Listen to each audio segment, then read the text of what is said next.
A labaran namu na yau za mu yi duba ne zuwa ƙasashe guda uku, amma da farko ga muhimman kanunsu. Za ku ji cewar tsohon babban jami'in tsaron ƙasar Amerika ya gargaɗi ƙasar Isra'ila akan sake kai hari ƙasar Iran. Sannan kuma za ku ji cewar gagarumar zanga-zanga ta ɓalle a ƙasar Kamaru. Haka zalika ƙasar Isra'ila ta janye aniyarta na mamayar wani yanki daga zirin Gaza. To duka dai waɗannan su ne labaran da za mu tattauna a yau, sai ku gyara zama domin jin cikakkun labaran. Tsohon shugaban sojojin ƙasar Amerika Lawrence ya bayyana cewar matuƙar ƙasar Isra'ila a wannan karan ta ƙara yin kuskuren kaiwa ƙasar Iran hari, to tabbas ƙasar Iran za ta share ta daga doron duniya. Wannan dai bayanai ne ya fito a lokacin da yake zanta da manema labarai, inda ya yi kira ga ƙasar Isra'ila na kar ta ƙara kuskura ta kai hari ƙasar Iran, matuƙar kuwa za ta kai hari to ta je ta kai, amma kar ta ƙara nemar taimakon ƙasar Amerika, wanda ya bayyana cewar ƙasar Isra'ila tana nema ta janyo wa ƙasar Amerika shiga wani sabon yakin, wanda a kwanakin baya a yakin da aka yi tsakanin ƙasar Isra'ila da ƙasar Iran, idan da ba don ƙasar Amerika ba da tunin ƙasar Iran ta shafe ƙasar Isra'ila daga doron map ɗin duniya, wanda ya bayyana cewar ƙasar Iran ɗin suna da miyagun makamai wanda za su rutsa ƙasar Isra'ila ga baki ɗayanta, wanda ya kira ga shi shugaba Donald Trump, inda ya ce kar ya sake ya ƙara shiga faɗan tsakanin Isra'ila da ƙasar Iran, matuƙar ƙasar Isra'ilan ta sake kai hari, domin kuwa ƙasar Iran suna da manya-manyan makamai wanda yin yaƙi da su dole sai ƙasa ta shirya, wanda ba wai ƙasa guda ɗaya ba ma, inda ya bayyana cewar dole sai an tararwa ƙasar Iran sannan za a iya cinta da yaƙi, wanda ta shiga yaƙi kala-kala a shekarun baya, amma yanzu kuwa matuƙar ƙasar Isra'ila ta ƙara yin kuskure a karo na biyu, to tabbas ƙasar Iran za ta share ƙasar Iran daga doron map ɗin duniya. Mummunar zanga-zanga ta sake ɓallewa a ƙasar Kamaru, wanda sati biyu kenan bayan kaɗa zaɓe na shugaban ƙasar Kamarun, sai dai tun bayan wannan yin zaɓen ne gagarumar zanga-zanga ta ɓalle, inda 'yan zanga-zangan a yau suka fito suna kiran da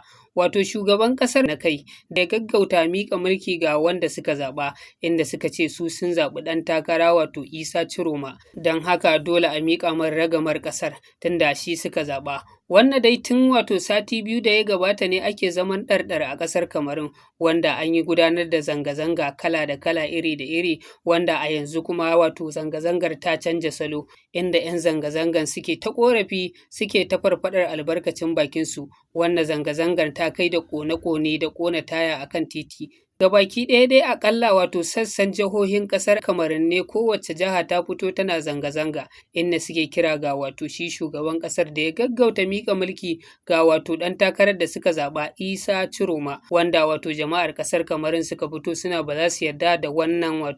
maguɗi da za a yi ba, wanda sati biyu dai da ya gabata ne aka rantaɓa zaɓen, wanda Isa Ciroma ya fito ya bayyana cewar ai shi ne a kan gaba a sakamakon zaɓen, inda kafin INEC ta bayyana ga wanda ya ci zaɓen shi ya riga ya yi rige-rige ya fito ya bayyana cewar shi ne a kan gaba. Hakan ta sa hukumar zaɓen ƙasan ta ce tabbas Isa ya aikata kuskure, domin kuwa bai kamata ya fito ya yi rige-rige ya riga malam shiga masallaci akan sakamakon zaɓen ba, tunda ba a riga an bayyana ba. Sai dai al'umma da dama suna ganin cewar wannan salo ne nan na murɗiya da za a yi wanda suka ce su ba za su yarda ba, dole za su ɗau mataki, dole gwamnatin ƙasar ta miƙa ragamar mulkin zuwa sabon shugaban ƙasa Isa Ciroma. Shugaban ƙasar Turkiyya Erdogan ya yi kira ga shugaban ƙasar Amerika da sauran manyan ƙasashe na alaftawa ƙasar Isra'ila sabon takunkumi, wanda takunkumin zai sa ta janye aniyarta na mamayar yankin kogin Jordan na ƙasar Gaza. Sai dai bayan wannan kira nasa ne manya-manyan jami'an ƙasar Amerikan suka fito suka ce a matuƙar ƙasar Isra'ila ta yi sanadiyar karyewar yarjejeniyar tsagaita wuta da Donald Trump ya shirya, to tabbas Donald Trump shugaban ƙasar Amerika zai amince da kafa ƙasar Falastinu, wanda wannan amincewar da kafa ƙasar Falastinu za ta jefa ƙasar Isra'ila a wani mummunan yanayi. Sai dai bayan wannan sanarwar a ɗazu-ɗazun nan shi shugaban ƙasar Isra'ila Benjamin Netanyahu ya fitar da wata sanarwa inda ya bayyana cewar ya janye aniyar ƙudurin wato mamayar gabashin yankin kogin Jordan na zirin Gaza, wanda ya sanarwa ga jami'an sojojinsa na kada su sake su wato yin yunƙurin yin wani abu na abin da zai sa yarjejeniyar zaman lafiya ta yanke. Wanda ya san idan har yarjejeniyar zaman lafiyar nan ta yanke a tsakanin ƙasar Isra'ila da Gaza, to tabbas shugaban ƙasar Amerika zai iya amincewa, matuƙar ƙasar Amerika ta amince da kafa ƙasar Falastinu, to tabbas ƙasar Isra'ila tana cikin wani mummunan yanayi, wanda ya ce ya janye ƙudurinsa ya haƙura da mamayar yankin gaba ɗaya. Ƙasar Iran ta kammala wato gina sababbin ramukanta na ƙarƙashin ƙasa, waɗanda wannan ramukan su ne mafiya zurfi a duniya, wanda a duk duniya babu wani makami da ya isa ya fasa wannan wato rami, inda ramukan suna a ƙarƙashin wato tsauni wanda yake duwatsu ne nan na ƙanƙara, wanda ko da nukiliya ce a masana sun bayyana cewar ko da nukiliya ce aka harbo to tabbas ba za ta yi nasarar fasa waɗannan ramuka ba. Sai dai wannan babbar nasara ce ga ƙasar Iran, musamman a wannan lokacin da take cikin irin matsi na wato ƙasashen yamma. To duka-duka dai waɗannan su ne labaran namu na yau, sai ku ci gaba da bibiyar mu, insha Allah za mu ci gaba da kawo muku da abubuwan da suke faruwa. Allah ya sa mu dace.